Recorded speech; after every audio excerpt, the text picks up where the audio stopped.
Hey Schell's beer fans, welcome to Schell Me More, a podcast by August Schell Brewing Company. I'm Johnny Grimscheid, and today my guest is Curt Van Asten, the brewery's Visitor Center General Manager. Today we talk tours, the beer garden and special events, the beer hall, the gift shop and online store, the Star Keller, how you can rent some spaces at the brewery, and the upcoming sale of crowlers. So sit back, crack a cold one, and listen to Curt Schell Me More. Curt, thanks for coming on the podcast today. I just want to start by asking you what you do at the brewery here and what your role is. Yeah, Johnny, thanks for having me. I'm fairly new here, so I'm about 5 months in, but I am the visitor center general manager, so I handle kind of all the front of the house type of items, our tap rooms, events, the museum, the gift shop, kind of that community-minded front side focus of the brewery. So I do a lot of stuff out in the community, get people here, draw people in, work with community members on their festivals and things like that. So kind of got my fingers in a lot of stuff, but kind of that person that the community can lean on here at the brewery as the kind of the first line of defense before we have to kind of shovel off other information to different areas of the place. Awesome. So what got you started or interested in that role then? What's your previous experience? Yeah, so I'm a Wisconsin resident through and through growing up. Ended up landing in Winona for college, and then Minnesota State Mankato for grad school. My wife is actually from the Eagle Lake area, so right there in the Mankato area. But I got hooked in with an event management company out of grad school, traveling the country, doing marathons, road races, things like that all across the country. And through that, I got actually, through some sponsorship talks, I got hooked up with the guys that started Mankato Brewery in Mankato, Minnesota, or should I say North Mankato, Minnesota. So I was the taproom events and marketing manager there for about 5 years. Decided to kind of do a shuffle and got hooked up with the city of Mankato for a couple years. It was about 3 years. I was the event coordinator for the city of Mankato. So I was managing all the events that happened in the Civic Center, as well as all the events down at the Vetterstone Amphitheater here, or there in the downtown Mankato. So more food and beverage focused. So it's kind of followed along those lines of brewery beer to community-minded beer. And then was lucky enough to kind of survive COVID the best I could, and a position opened up here, and through a couple relationships and conversations I had, they wrote me in and pulled me on over here. So I'm happy to be back in the industry. I definitely missed it. It's definitely a lot more laid back. It's a lot more fun to kind of just talk beer on a slower basis versus just cramming people through at a hockey game or a concert, 5,000-6,000 at a time. So I missed that personable component of my position or my jobs. But yeah, it's been an interesting road. But kind of food or beverage or more of that beer related sales and event driven background is kind of what I can bring to the table. So that was kind of a big draw for Schell's when they're looking at kind of what's coming down the pipe and what the future of everything looks like here, is to really push our keystone events forward and get that community involved and how to draw those people from surrounding areas. So that's kind of where my specialties lie, and those open lines of communications and my contacts. And it was a really easy transition here, and all you guys have made it super, super easy for me to kind of jump in 2 feet and just let me kind of run with it. So it's been a lot of fun. Super, yeah. It's been easy having you here. I mean, you're a real personal dude and just open to ideas and putting on new events and stuff. So it's been a pleasure having you here, and been super awesome. I appreciate that. And going back to your route to Minnesota then, so you said you started in Wisconsin and then went to Winona and then MSU. So you've always been kind of a purple guy, just a diehard Viking fan growing up in Wisconsin, I'm sure, right? Yeah, it's an interesting conversation when people ask where I'm from, where I got to. So I grew up in a little town. It's called Cheyenne, Wisconsin. There's all 900 of us on a really good day. But yeah, usually when I start the conversation to get people to that side of the state, I just say I'm from Green Bay, and it usually starts a pretty fun bickering back and forth of who I cheer for and where my my loyalties lie to. But I just figured it out. I sat down with my wife the other day, and I think in 3.5 more years or 3 years, I'll officially be in Minnesota longer than I was in Wisconsin. So I'm slowly turning into a true Minnesotan. We welcome you with open arms always. I mean, come on. There's room on the bandwagon for the Purple Pride this year.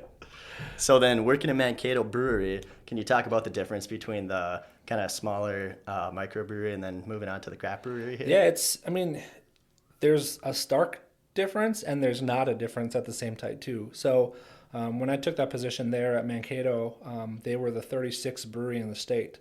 And by the time I left, 5.5 years later, there was 187 of them in the state of Minnesota. So I was lucky enough to live in that kind of craft beer boom that hit the Midwest and see the true passion and that event brewery tourism that comes with the territory of all these different towns. It just came to fruition. It was you could kind of draw a circle around New Ulm and Mankato, and it was about 25-30 miles before you hit another brewery outside of Mankato or Schell's here in New Ulm. So it's fun to see the smaller markets kind of pop up with their own little breweries and things like that. They're got their own flavor.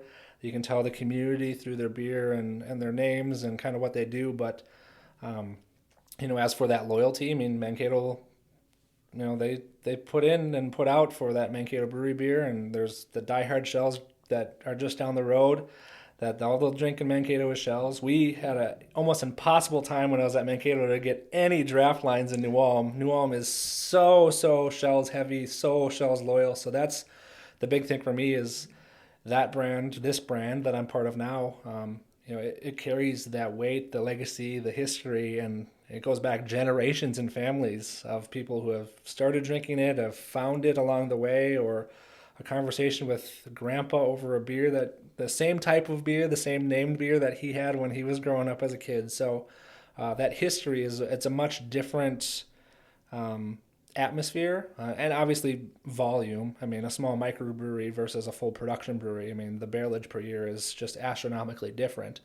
But at the same point too, I mean, the community surrounds what you're putting out, and I think these small communities are realizing that, and those that survived through COVID and things like that, they have their fan base, and things are trucking along. And the same for Shells. I mean, we've leaned into the community a few times over the years here. With 160 years plus years, you gotta take the bumps and bruises, but New Ulm's always been there for Shells, so it's kind of fun to see how that legacy is continuing, but also how these legacies of these small breweries are just kind of getting off the ground.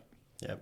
And then you said that you were doing marketing. That was one of your roles at Mankato Brewery. So you know what looks good on a can and what sells, because you used to actually create some of the labels there, right? Yeah, so I was a man of many hats over there. They brought me in for X, Y, and Z and found out that I can play around on Photoshop and Adobe Illustrator. So when I was there, we actually did a full brand redesign at Mankato. So it was kind of German lagers and German Helles styles and things that the owner he's from New Prague, so a lot of that heritage was kind of brought through. And but with kind of the competition to kind of separate themselves, they went for this like pop art comic booky feel.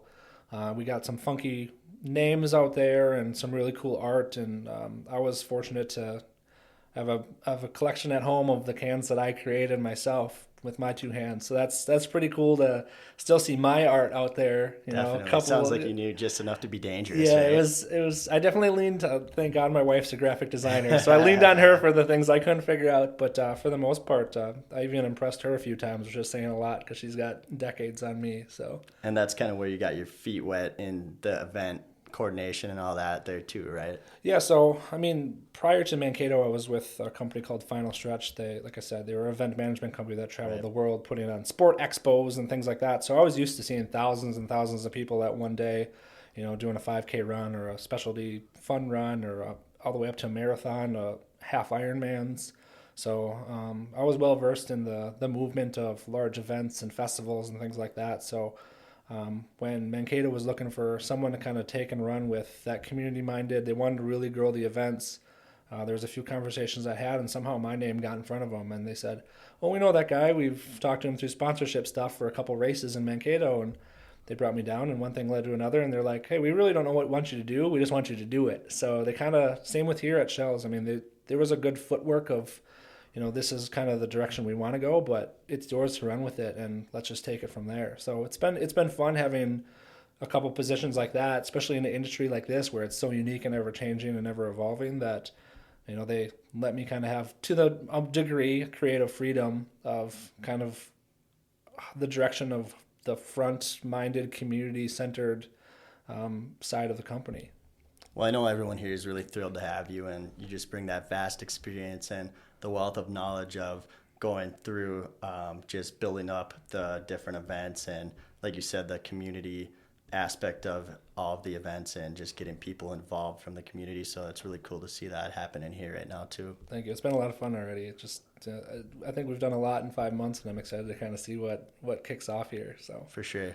And then can you talk a little bit about the tours that happen here? How do people jump in on those? Do they have to make reservations or do they just come in and get on a tour? How's that work? yeah, so it depends on the time of year that you're coming. Right now we're in our summer hours, so we actually run tours 7 days a week. During the week we do tours Monday through Thursday, our specific times, and then we add a couple extra tours plus or minus those to jump on the visitors that are coming. But for the most part, during the summer, you show up. It's first come, first serve, unfortunately. We don't want to do any online reservation. We don't want to kind of cheat anyone that would go through and grab a bunch of tickets and not show up, and it's not fair to those that are here waiting. So we do sales on ground here. But you can show up right when we open at 11 and buy a tour ticket for the 4 o'clock tour if you know you're going to go make plans and do something else around New Ulm and want to kind of wrap your day up here at Schell's. But we have tours running. We have very knowledgeable tour guides that we have. I've seen a couple great Yelp reviews come in from our tour guides this summer, which is making me super happy. That's awesome. There's 160 some odd years to go through, and if people can walk away saying, "I understand who Schell's is" through an hour-long conversation and tasting, I think they're doing a great job. But and then during the winter, we primarily kind of just stick to the weekends for the tours. Kind of shift our hours along because it gets cold out and not as many people are running around doing that. But we're still pretty busy on the weekends, and I want to make sure that we can get that Schell's history in front of people. And it's awesome. It's family friendly. We accommodate anyone. Children 12 and under are free. Otherwise, it's just a $10 ticket, and that gets you a really good into our museum talk with our tour guide to kind of show where we've been, where we've come from. Then you actually take the next little part of the tour. You walk the grounds. Depending on kind of what's going on, we get to go through parts of the brewery. You can see the bottling line, canning line, kind of go all the way up to the old brew house with the old copper kettle and see really how beer was brewed for about 140 years here in Schell's with that copper kettle. And then once you kind of get familiar with the grounds and how we used to do things, we'll bring you downstairs to our lower tap room, which is really cool. It's modeled after a German Rathkeller, so it's got really cool architecture.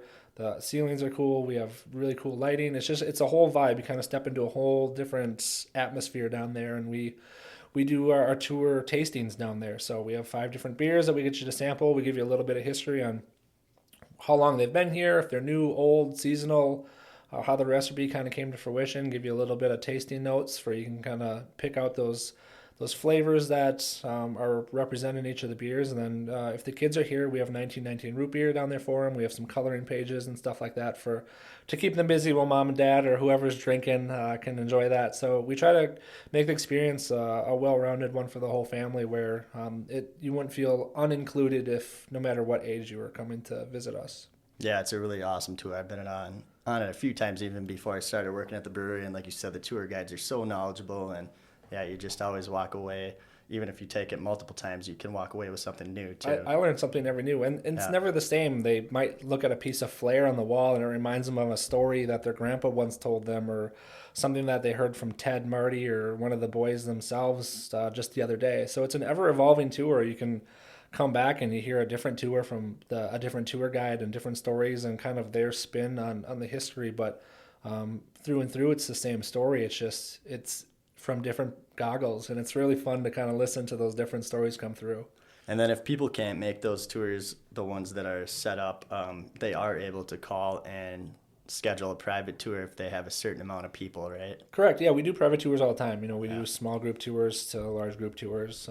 We have buses that come and visit from all over the state or country for different festivals or conferences. We're kind of a popular stop if you're on this side of the state as just kind of one of those excursion type things. So yeah, we do private tours all the time, and that's as simple as just letting us, reaching out to our email saying, hey, I have a group of 10, 15, 20 that want to come through, do a private tour and tasting, and we work around our actual tour schedule if it's on a weekend, or it's easier for us to do on the weekdays and things like that. But yeah, we try to slide you in as best we can with what's going on around here. Obviously, summers are tough. We have a lot going on, and events and music and rentals and things like that. But yeah, we have quite a bit of those private tours that come through. So that's always special to see those business professionals or family reunions or whatever come through, and they want to take their time to learn who we are. It's pretty cool. Yeah, that's pretty special. Can you talk about some of the highlights of the tour, or maybe a couple of your favorite parts of the brewery? Yeah, so I mean, just walking through the museum itself and seeing all the pictures of, each one of the presidents and kind of those keystone events that they were able to really have their namesake like attached to, and how they changed the brewery or made the brewery survive through a tough time, or adapted the brewery to being more successful for the future. I always learn something whenever I'm reading through those descriptions, or I catch a different person in a picture in there, and I'm asking someone about who that is. But I mean, the grounds, I think itself, if you come during the summer, the winter's a little tough, but during the summer, I mean, we planted 25,000 flowers and plants this year out on the grounds. We have 6 deer. We have 5 peacocks roaming the grounds. There's just something special when you kind of turn and start heading to Schell's. It's a canopied tree road that kind of winds you along the river, and then all of a sudden out pops this brewery that looks like it has no place at all in southern Minnesota. So, you can say all you want about the history and who works here and what we've done, but I think the grounds itself is just something that's kind of awe-inspiring, little hidden gem tucked away. It doesn't matter where in the country. It's a cool location, and it just kind of transports you to Germany. Yeah, it's such a unique vibe, and like you said, it's super family friendly too. So there's stuff for the kids to do, like you said, the coloring pages, or drinking the 1919 root beer, seeing the animals makes for a lot of good photo ops with kids. So yeah, and we're working on like a kind of a kid friendly area, hopefully aiming for the summer of 23. So we're trying to figure out where to put that. But yeah, hopefully something that, while mom and dad are kind of hanging out at the beer garden, the kids can go swing and play and things like that. So it's an ever evolving, it's a family friendly oriented place, and we do the best we can to make everyone feel welcome. Very cool. And another one of our kind of showpieces on the ground is the beer garden too. Can you talk about like when that's open, or what people can do there? Yeah, so that's obviously seasonal. So that's a summer item. So it just rolls through the summer, but yeah, it's 12 to 5, basically Saturdays and Sundays. And then right now we're doing every other Friday. We've booked some live music. It's pretty fun. This year we've pretty much tripled our music selection. We have, just with the festivals and everything included, we're over 40 music dates for the summer down there, specifically just at the beer garden. So it's a fun place to kind of program things. We've done some fundraiser concerts and things like that after hours once the beer hall closes, which that kind of closes a little early. But yeah, we'll stay open late, have some music. We just did a whole promotion with it was called Pints and Paws. So we did a donation, $1 back donation for every beer that was purchased, right back to local and regional humane societies support, or supporting animals or shelters or things like that. So, we were averaging, I think that one night I counted 120 people out here, and people were bringing their lawn chairs because there wasn't places to sit. They were all bringing their dogs. So it's kind of cool to have a special night just for the people that really enjoy music, good beer, and their pets, and being able to bring their pets out and have a unique experience in itself. We got a lot of positive feedback. I had a ton of people. We were just doing that in June, so we did that every Wednesday in June, but we had a lot of people ask us to continue that through the summer. But I think that's a good one we'll bring back next year. There's other things we need to move on to and try some different things, but that one clearly worked. Good response from the community, and definitely bringing that one back next year based on the response we got. Yeah, that was super fun. I had my dog there a few times, and I feel like each week, the number of dogs that showed up, it seemed like they almost matched the number of humans out there. So it was super successful. A couple nights it was, I think we had just about as many dogs singing along with the music as other people. So you mentioned Beer Halla. That's been open for just over a year now, and you said that the hours are kind of limited, or We close a little early. Can you talk about why we do that? Yeah, so the family is very cognizant about the surrounding community.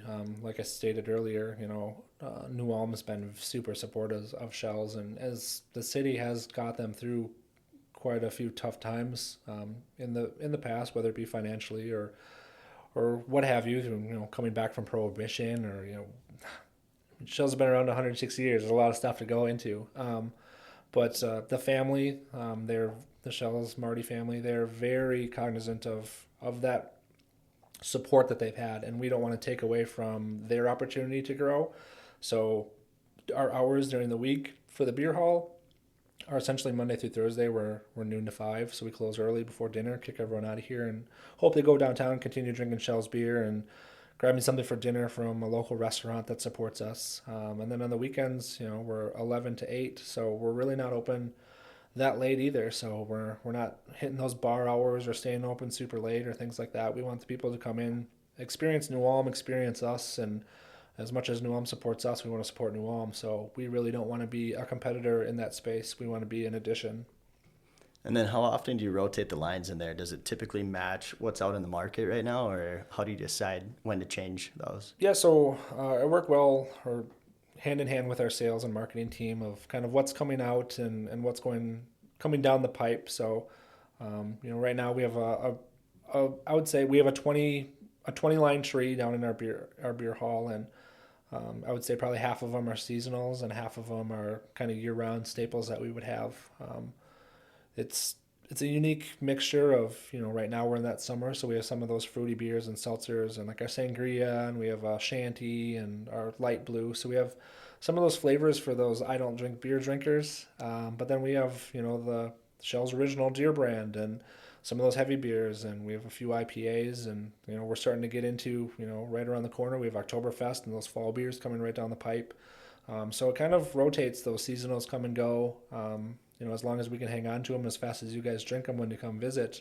But at the same point too, it's, we have to be cognizant of the seasons changing and what people's tastes are coming for those different seasons, and we want to be ahead of it, not behind it. So you'll see a dark beer pop on soon here. It's still 100 degrees outside, but there'll be something of color popping on pretty quick, whether it be Schell's Dark or, those Oktoberfests and those a little bit heavier beers than those light airy spring like Lake Escape or some of those fruited beers that we have that people are looking for during those summer seasons. But I'd say we have a very good mix of, between Grain Belt and Schell's combined, we have a great mix of anybody that's trying to find something. And we also carry Buddy Soda in 1919 that's all produced here on site. So it's fun to kind of have that big of a portfolio to explain to people, like, yeah, we make all these, and this is all us, and this is all the Schell's house. And, you can pretty much narrow it down to find something that they would at least enjoy. And then you also added an element to the beer hall that I really like, is bringing games in there. So if you bring the family in, there's kids games, right? And then you've got some kind of like Dags, it's called, right? Where it's like a mini beanbag game, but you play it with dice. Yeah, it's a tabletop game called Dags. It kind of just growing popularity in Iowa, so we had a few people down there and said, hey, this is a lot of fun. We played it, and we brought one in, and I don't think our employees put it down for a month. there was a lot of people playing it, so we ordered a few more, and that's pretty been a good religiously played game. But yeah, I mean, we have checkers and chess and things like that, and cribbage boards, and just something. If maybe it might be a rainy day and you want to get away, you can still come down here, have a beer. The grounds may be wet and soggy, but you can still have some fun inside and waste some time and get some good experiences and memories with their friends or family or whoever comes down. So yeah, it's just I felt like there was something missing, and the kids are playing, Guess Who and things like that. And it's a lot of fun. You hear the laughs and the cries of the losers. It's been a fun addition to the atmosphere, and it's just kind of ever evolving. Like you said, it's a year old, so we've never had anything on site like that before, being a beer hall open to the public. So things are going to evolve and continuously change in there as the public sees fit. But I think we're sitting in a really good spot right now for anybody that walks through those doors. Definitely. And we've got, like you said, the beer hall in the visitor center. Then we've also got the museum in there, the Ratskeller downstairs, and then the gift shop as well. So can you talk about how you decide what type of merch goes in there and stuff, or is all that available online, or where can people look to get that? Yeah, so merch, I mean, everyone, you're not going to buy a coat in summer. It's seasonal, just like beers. Yep. Right now we're ramping up with, we actually are putting in our Christmas orders right now with the supply chain issue and things like that. We have to get pretty far ahead of it. Yeah, we have a great selection of men's and women's clothes. We have little trinkets, some jewelry, some really nice like mugs straight from Germany. Good selection of glassware. Pretty much anything you're looking for, whether it comes from a little knick-knacky thing or a Shells or grain belt related shirt, hat, coat, what have you, depending on the time of year. You'll be able to find something you like, men's and women's cuts, and then just women's specific type clothes as well, more of those boutique items. And then everything that's available, we do put online. If we're running into issues of supply and things like that, we'll remove it off online. But pretty much anything that you can find on the floor, you can find online, and that's as easy as just heading to our website, accepting that you're 21, that little warning, and then right there on the landing page, there's a shop button that leads you right into everything, and you can sort it by what you're looking for. If it's a specific brand, grain belt or Shells, or kids, men's, women's, glassware, merchandise. Yeah, it's pretty user friendly and easy to get to. We have a really quick turnaround. We pretty much ship the next day if it's not the weekend, and it's out the door and coming your way. So. And you do have to be 21 to get on there on the website, but we do have some awesome items for infants and toddlers too. Some cool shirts or onesies, little pint-sized onesies. Exactly. Yeah. And then I think the dog collars are on there now too, the Shells branded ones. So yeah, kids, there's a lot of fun stuff on there. Kids deer and peacock stuffies. My daughter loves those. So. Very cool. So then we've got the Destination Brewery here that's been here for 160 years. Can you talk a little bit about the Star Keller on the other side of town? Yeah, so we have our Star Keller on the other side of town. So that's our sour facility. It's our Noble Series sours. So that is a super unique atmosphere in itself. You kind of walk in and it kind of has this. It's on an old farm site, so it's got kind of some of the old equipment, things like that, and it actually we use cypress tanks to actually make the wood or the beer. So it's an open fermentation. We're one of the few, if not the only in the country that actually does this. It's not a sour kettle or a kettle sour or anything like that. It's a true sour facility. So our beers, take anywhere from 1 to 3 years to make, and it's well worth the wait. So you kind of walk in and it's dimly lit and it's kind of got this whole vibe, and you're sitting right next to those big tanks, and you can smell the process. Some people think it smells a little off, but it's a sour beer, so it's gonna, depending on what kind of fruit and things you have in there, it throws off a certain flavor and a funk that sour beer connoisseur is looking for. And if you don't like sour beer, we have some that aren't as potent on your tongue, but we also have some Shells brand canned stuff out there, and 1919 still on tap. Everything that's under the Shells umbrella is pretty much available out there, depending on the seasonality.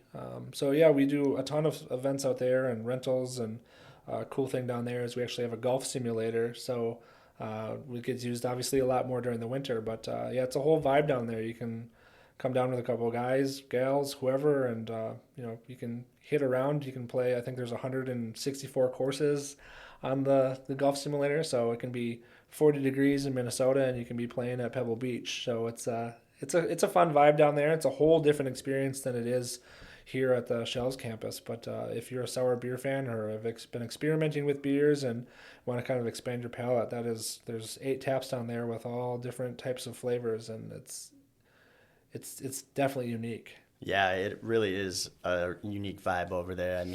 It's just super kind of it. I almost want to say that it has the vintage speakeasy kind of gangster feel to it, just with all the woods in there, and like you said, all the old farm tools and everything. But then you do get a little bit of the new age stuff interjected in there with like the flight room, the golf simulator and stuff. But even in there, you have some old pieces of Shells memorabilia in there too, like the bar is made out of I forget which wood. Old crates. Yeah. So and then pieces from like old trucks too. So. Yeah, it's a really unique atmosphere there. So, yeah, if you haven't checked that out and you're listening, definitely put that one on your list.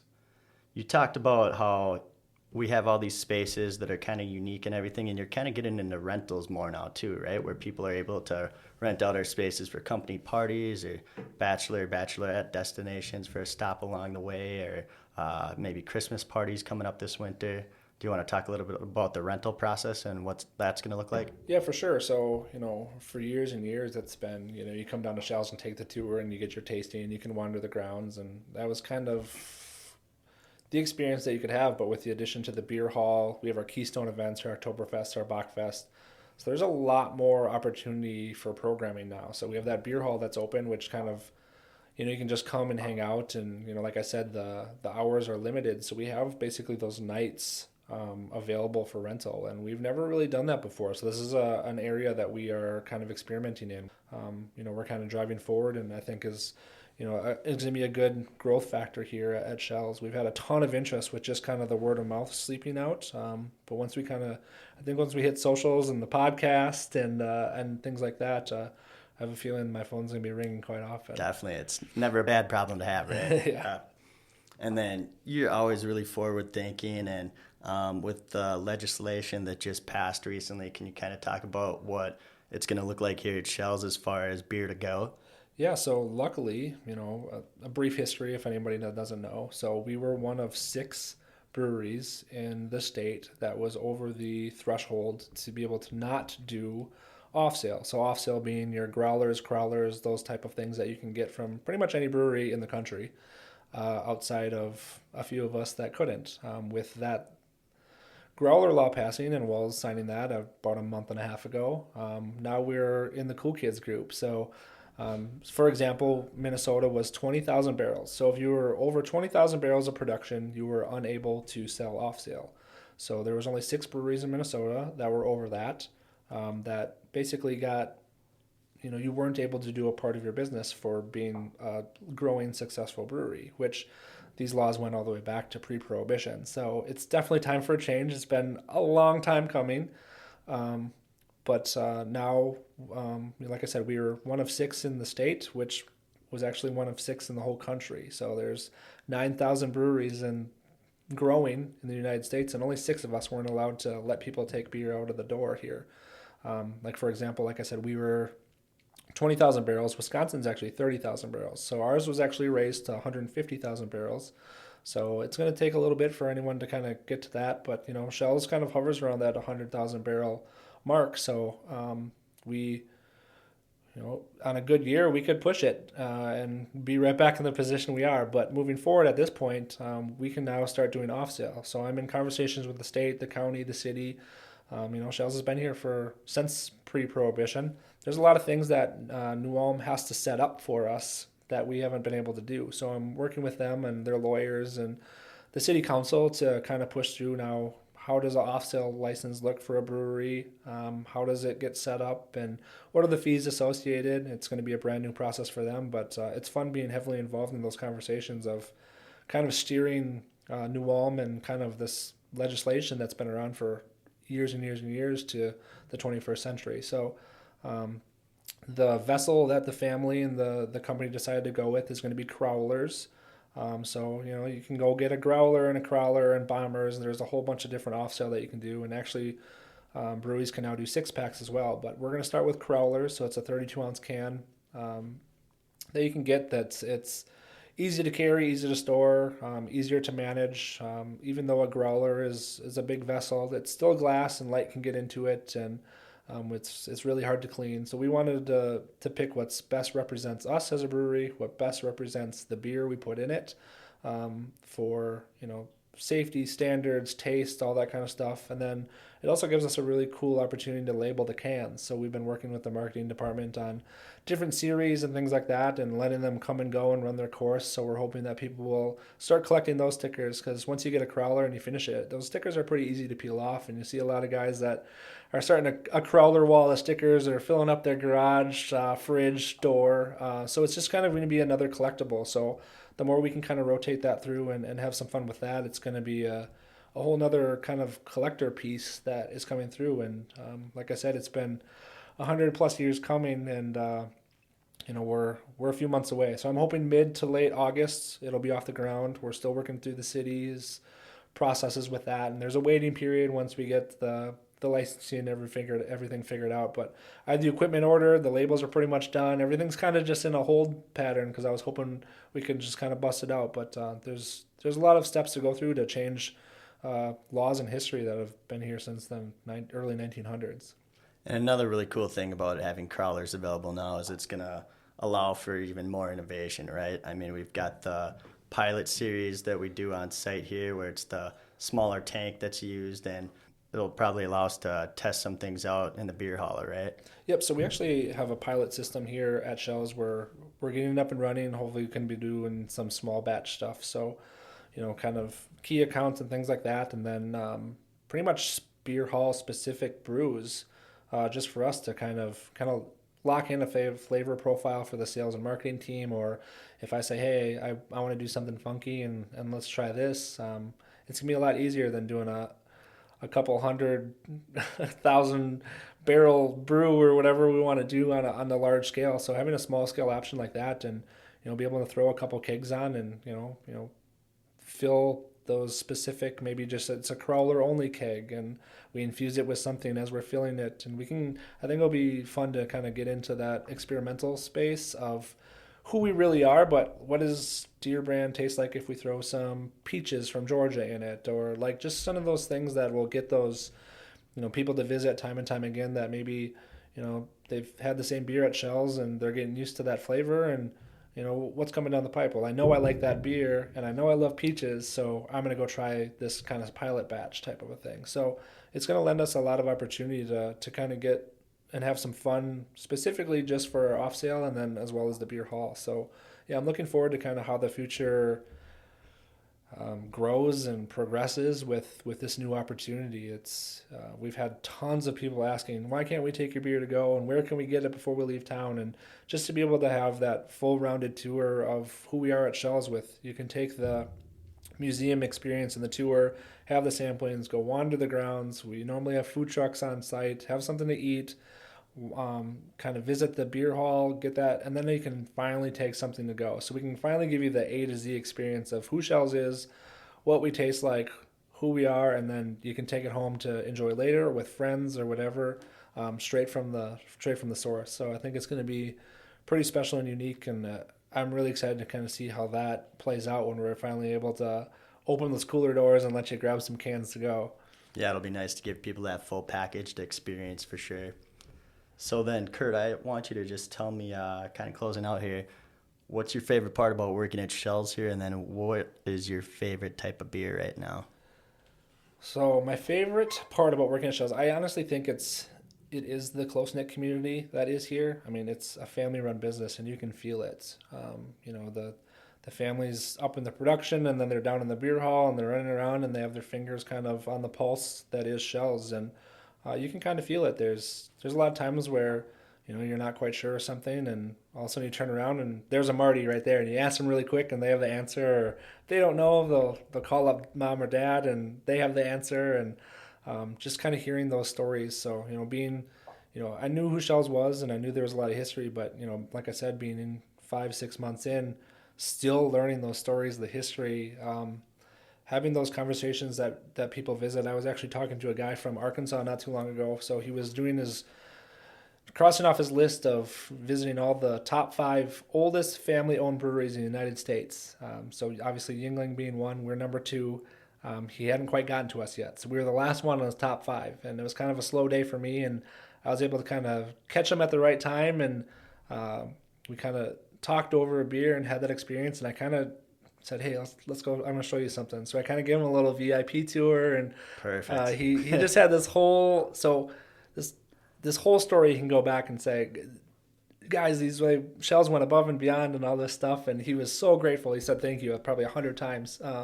But just realizing that history now can fall on my shoulders, and I can be the one that kind of portrays that to someone visiting. I think that's super special, and I'm still learning that aspect, that there's a lot behind me that I can portray to others and bring that experience.